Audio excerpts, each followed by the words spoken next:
Puji Tuhan. Selamat pagi Bapak Ibu Saudara sekalian yang saya kasihi. Senang sekali berjumpa melalui program Renungan Pagi ini. Saya yakin dan percaya perlindungan Tuhan, penyertaan Tuhan menjadi bagian kita semua. Mari kita awali dengan pujian dan penyembahan.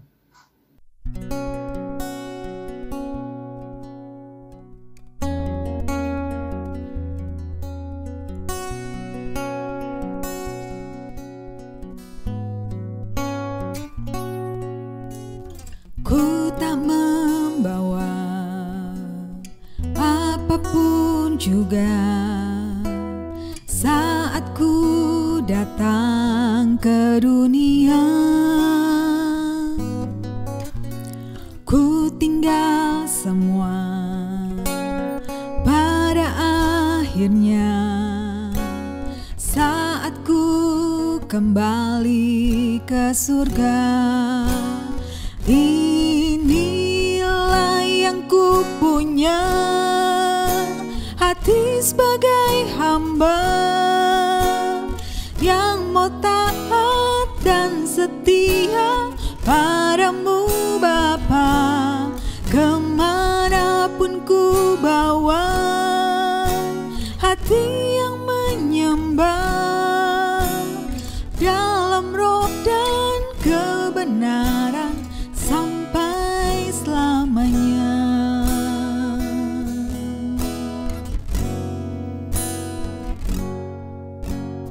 Ku tak membawa apapun juga saat ku datang ke dunia. Ku tinggal semua pada akhirnya saat ku kembali ke surga. Inilah yang ku punya, hati sebagai hamba yang mau taat dan setia padamu Bapa. Kemanapun ku bawa, hati yang menyembah dalam roh dan kebenaran sampai selamanya. Inilah yang ku punya, hati sebagai hamba yang mau taat dan setia padamu Bapa.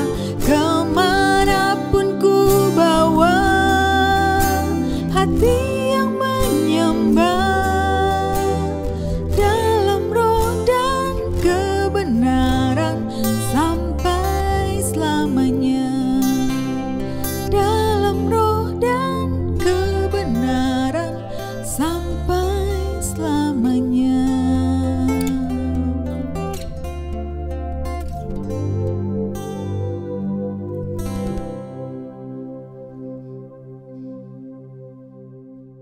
Baik saudara, mari kita berdoa. Tuhan Yesus yang baik, terima kasih untuk pagi hari ini. Kalau kami boleh bangun dengan tubuh yang sehat, terpujilah nama-Mu Tuhan, bahwa Engkau menyertai dan melindungi kami. Pagi ini kami ingin kembali merenungkan firman. Kiranya Roh Kudus menolong kami, supaya setiap firman yang disampaikan boleh menjadi rema dalam kehidupan kami. Terima kasih. Dalam nama Yesus kami berdoa. Amin. Mari saudara kita buka kebenaran firman Tuhan yang terdapat di dalam Filipi 2 ayat yang ke-6 sampai ke-7. Saya bacakan untuk Bapak Ibu Saudara sekalian.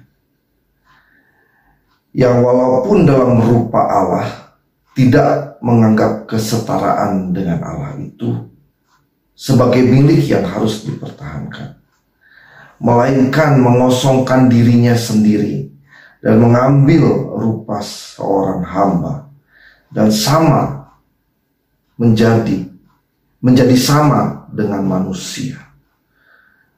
Tema kita pagi ini adalah meninggalkan kemuliaan untuk kita. Yesus meninggalkan kemuliaan untuk saudara dan saya. Kalau Bapa sebagai perencana, arsitek yang luar biasa, merencanakan untuk menebus saudara dan saya, Dia memberikan miliknya yang satu-satunya, yaitu anaknya yang tunggal, untuk dapat menyelamatkan saudara dan saya. Dan Yesus sebagai putra turun ke dalam dunia ini melalui perawan Maria. Dan tadi firman Tuhan katakan Dia datang tidak memandang kesetaraan yang harus dia Allah, Dia raja, Dia pangeran, melepaskan kesetaraannya, mengosongkan dirinya untuk sama menjadi seperti saudara dan saya. Bahkan dikatakan hamba, saudara. Menjangkau saudara dan saya, Dia menjadi hamba. Dia turun ke dalam dunia ini yang penuh dengan dosa. Karena firman Tuhan katakan, Yohanes, lihatlah anak domba Allah yang mengangkut dosa isi dunia ini, saudara. Dengan kerendahan hatinya, yang harusnya menjadi hak sebagai anak, sebagai pangeran, sebagai raja, Dia melepaskan haknya, saudara. Hari-hari ini dunia sedang memperjuangkan hak, saudara, ya. Hak asasi manusia, human right. Di mana-mana itu akan menjadi satu hal yang menonjol. Di setiap negara mereka ingin berlomba supaya hak asasi manusia ditegakkan, sehingga manusia berlomba untuk haknya, saudara. Tapi kalau firman Tuhan kita baca pada pagi hari ini, Yesus sebagai putra Allah melepaskan haknya, kesetaraannya untuk saudara dan saya. Tidak sedikit ketika kita berkendaraan mengalami satu ketidaksenangan dalam disusul atau apa, saudara. Kita merasa tersinggung, merasa tidak enak. Hak kita seolah-olah diambil. Seberapa banyak saudara dalam pergaulan, dalam pekerjaan, ketika hak saudara diambil, saudara merasa tidak suka atau tersinggung, bahkan marah sekalipun. Tapi kalau kita melihat pada pagi hari ini, Yesus yang menjadi patron, menjadi teladan kita, saudara, ya, yang kita harus serupa seperti Kristus. Dia melepaskan haknya, ya, haknya dilepaskan untuk menjadi sama seperti manusia, menjadi hamba. Pakaian kemuliaannya dia lepaskan, menggunakan pakaian saudara dan saya sebagai manusia yang berdosa. Sehingga dikatakan bahwa ketika Dia turun ke dalam dunia ini, Dia melepaskan semuanya supaya apa? Supaya saudara yang miskin, yang akan binasa, yang tidak mempunyai keselamatan, beroleh keselamatan oleh karena penebusannya, oleh karena Yesus yang kaya menjadi miskin, sehingga saudara menjadi kaya. Kita lihat kebenaran firman Tuhan di dalam 2 Korintus 8 ayat 9. Karena kamu telah mengenal kasih karunia Tuhan kita Yesus Kristus. Semua kita terima itu merupakan kasih karunia, bahwa Ia yang oleh karena kamu menjadi miskin, karena saudara dan saya Ia menjadi miskin, sekalipun Ia kaya, supaya kamu menjadi kaya oleh karena kemiskinannya. Boleh katakan amin, saudara. Luar biasa, saudara. Ya, kita menjadi kaya karena kemiskinannya. Kita saksikan kemiskinan Kristus ketika Dia berjalan membawa salib melalui Via Dolorosa. Kita mengenang Paskah ketika Yesus naik ke atas kayu salib, menjadi miskin, bahkan dianiaya, dihujat, sangat-sangat direndahkan, saudara. Bahkan haknya boleh dikata bukan dilepaskan, dirampas. Ini satu peristiwa yang sangat luar biasa, saudara. Hancur-hancuran boleh dikata. Yesus harus berjalan ke atas kayu salib. Dia naik ke atas kayu salib untuk menebus dosa saudara dan saya. Dia menebus, dia mengangkat saudara yang harusnya miskin,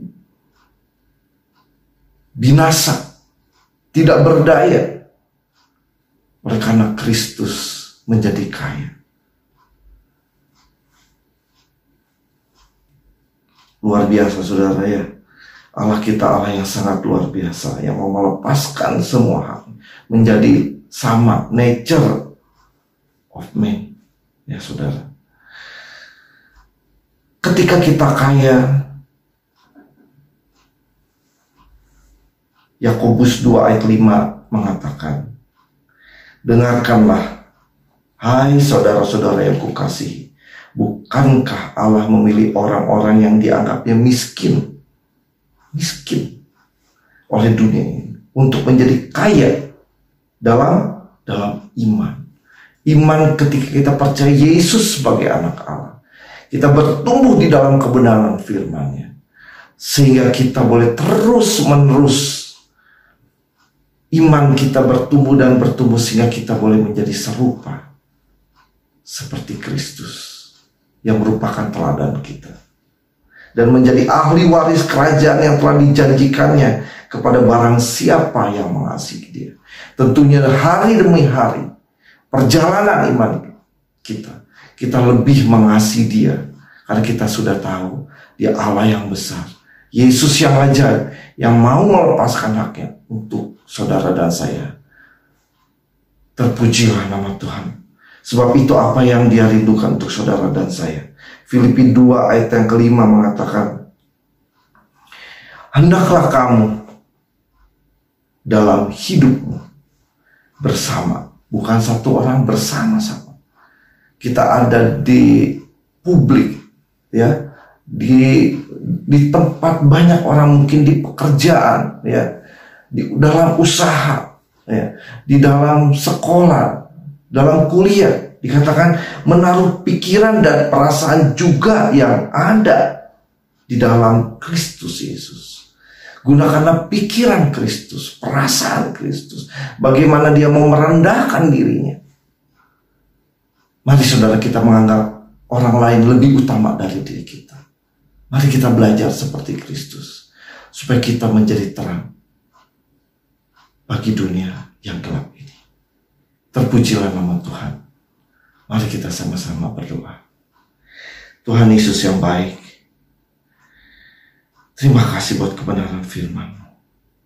Engkau Allah sendiri yang mau melepaskan hak kesetaraanmu sebagai Allah, untuk menjadi manusia, menjadi hamba. Bahkan engkau dianiaya sampai mati di atas kayu salib. Dengan taat engkau lakukan semua itu, supaya kami yang miskin menjadi kaya, kami yang ada di dalam dosa dan maut boleh ditebus sehingga memperoleh hidup. Terima kasih Tuhan. Buatlah kami belajar untuk semua ini dalam kehidupan kami, dalam pergaulan kami, dalam usaha kami, dalam pekerjaan kami. Kami boleh menaruh pikiran dan perasaan yang ada di dalam Kristus, sehingga nama Tuhan dipermuliakan melalui kehidupan kami. Terima kasih Tuhan. Kami mengucap syukur untuk kebenaran firman. Dalam nama Yesus kami berdoa. Amin. Selamat pagi, selamat beraktivitas. Tuhan Yesus memberkati kita semua.